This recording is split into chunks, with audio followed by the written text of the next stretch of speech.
ERA is going to be Austin Higginbotham for Wofford. The lefty is 7-2 with a 3.38 ERA.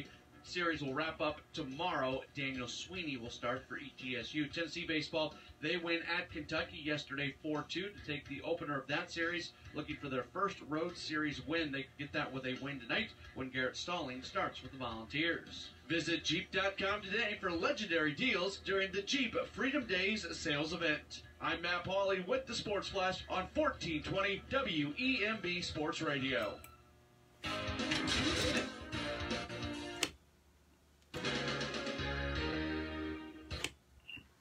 Hey, it's Marky Bilson, Tri-City Sports Now. Talking a little bit to begin the program. We're going to talk to Josh Brown. I'll ask him about this. And I really hate to sound fuddy-duddy. It was better in my day, all that, because I like to think this is my day. I don't think, I'm not, I've said this before, I'm not down with hip-hop or something like that, but a lot of people aren't.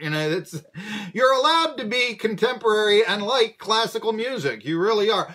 I certainly try on this show to look ahead to the forward parts. And by the way, looking ahead, seeing the future of sport, where it might be, which is one of the reasons I talked about in the first segment. You get these people, they say, oh, you've got the death of football, all this sort of stuff. No, the death of football isn't coming around. Okay, it's going to be here long, but I don't care if you were born today.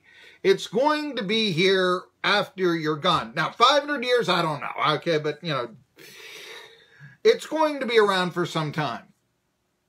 And, to talk about 500 years in the future, yeah, that's a little bit much, isn't it? I mean, you're really thinking about the future if you're thinking about a half millennium ahead. But anyway, that's a height of optimism right there. The situation, though, that I look at, so, we still have boxing. Boxing is probably going to be around after we're all dead and buried. I said on the first segment, I'm going to repeat it. We went from boxing to MMA. Okay, so these people trying to tell, oh, it's too violent, the NFL and all the CTE. Now, it may be that creates it to be a rough touch type of sport. Anybody ever play rough touch football? And then people say, this isn't, as what we once remember it being, and it sort of dies off over a course of time. And I guess that's a little bit what I'm afraid of what baseball is happening. I mean, we keep hearing, it's too slow. Compare the pace of baseball to that of contemporary college football. Really, do so. And it talked about the 18-inning baseball game. Compare that to when the Aggies and Vols went into overtime, what was it, in 2016. It was the beginning of the end for the Volunteers because they were ranked number 9 at the time, 5-0, and they've never been the same after this loss. Anyway, that game took 5 hours and 11 minutes to play. My first baseball game my mother ever saw, actually it was the second game of a doubleheader, went 18 innings. It took 5 hours and 11 minutes to play. I know the World Series took, I guess, 7 hours or so. You had longer commercial breaks because of the World Series. It seems to me that the answer here is quite obvious, that you reduce the amount of time with commercial breaks, and you have announcers give live reads, which I think will be more effective advertising anyway. Anyway, going back to the Yankees, who, speaking of that live advertising, I've talked about this before. I used to watch Yankees games on WPIX, okay, where I lived at the time. They, it was on part of the cable package. I used to really enjoy watching them. And whenever, it was the era like of Dave Winfield and such. And whenever, let's say Dave Winfield hit a home run, again, this may date me a little bit, but the announcer, be it Phil Rizzuto or Frank Messer or Bill White, would then say, hey, Dave Winfield, for all you do, this brand of beer's for you. I think you can figure out what brand it was if you're of the era. But, yeah. I mean, and that stuck with me. And I first saw that out in 1981. Okay? I mean, think about this for a second.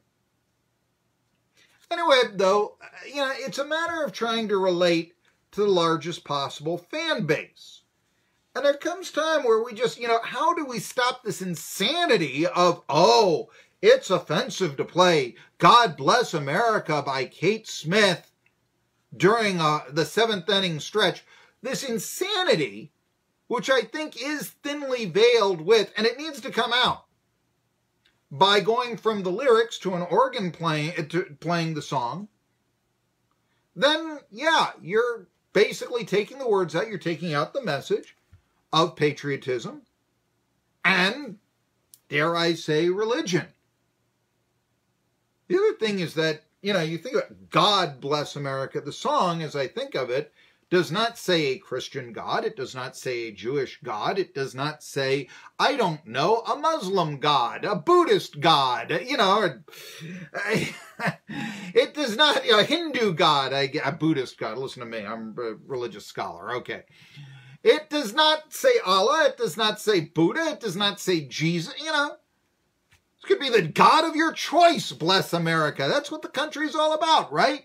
They're taking that message away. That's disturbing. And it's going to disturb a lot more people than the song ever would offend. And who is it that came out and said this is offensive? That's what's not been reported. Thought maybe it was a New York Daily News editorial. I looked at the New York Daily News article that reported it, and they were just reporting news. They were not saying, oh, we found out that Kate Smith sang a song that could today be deemed racially insensitive, and so therefore the Yankees should stop playing the song, which is an opinion. But then again, so is, I don't know, that Broomhilda is the most beautiful woman, that could possibly be made. It's an opinion, few will agree with it, Anyway, it's an old comic strip, Broomhilda. Okay, yeah, you get the idea. The Charmed Witches, now, you'd get a much better argument going with them. That's what. All right, here we go. Elizabeth Montgomery, something like that. I don't want to be anti-Wiccan at all. I don't. Anyway. But as I said, the New York Yankees asked on opening day their fans to pay, if they bought their ticket from the box office, $50 for a bleacher seat. Now, there's some other games where it goes down to $12, but even so, that seems like, geez, a lot of people remember sitting in the bleachers for less than $1. I can remember when bleachers for me was $5. Now it's $12. Now, that might actually be somewhat competitive with inflation, but it's not when it goes to $50. And here's the thing with baseball now. You think baseball, and it's a union telling us that players paid on average $4.375 million. Let me repeat that. $4,375,000. I didn't say that right. $4,375,000 a year. That's the average major league salary. Union says they're underpaid. In other words, they're not getting the great percentage, enough of the percentage of the take. If your average salary is $4,375,000, are you really going to complain it's not enough of a percentage of the take? At what point does the investment that the owner make, these franchises in baseball are fairly stable. There's only been one move since 1971. That's a good thing. Maybe we ought to work on that. It seems like everyone's coming out ahead here, but the union, and you get people, well, baseball players, you actually have sports writers talking about baseball players are underpaid, or there's a problem because Craig Kimbrell isn't getting what he wanted. Or that Manny Machado, not that he isn't identified with the Baltimore Orioles, who could never imagine rebuilding around a outstanding third baseman coming into his prime. No, they got to deal him off because that's baseball economics. Nobody has a problem with that, but they do have a problem that evidently an average salary of $4.375 million is not enough of the take. What's further absurd, and you want to talk about this, is the minor league baseball player. Good luck to the independent minor leaguer making $1,000 a month. Many of them don't. Less than minimum wage. Next up, if you make $1,000 a month, you know where you're playing? The Appalachian League. Think about that. Where's the union for these people? Where's the union expanding, not being the Major League Players Union, but the Professional Players Union? It's not what the Major League Baseball Players Union is about. It's about getting every last, every last dollar it can for its biggest superstars. That's not what a union is supposed to be about. You know what I think about the Indians getting rid of Chief Wahoo? I think it's finding hate where it doesn't exist. By the way, that's something the Daily News once championed. The Boston Globe hardly, it's a left-leaning paper, the Boston Globe, let's face it. And they, came out in support with an editorial last year, the logo. But there it is. Oh, all you Cleveland Indian fans, very loyal. You know that logo that your players were wearing on their uniform when you broke the color barrier in 1947? Hey, no, can't have it. New strategies put numbers ahead of people. Commissioner Paul Manfred seems intent on changing the game into one people don't recognize anymore. Problem is, baseball is, I understand that their fear of losing corporate advertising. But with attendance declining as much as it has, lowest attendance numbers in 15 years. They didn't draw 70 million, Major League Baseball. Lowest number since 2003. The playoffs, they're usually ignored for the football season.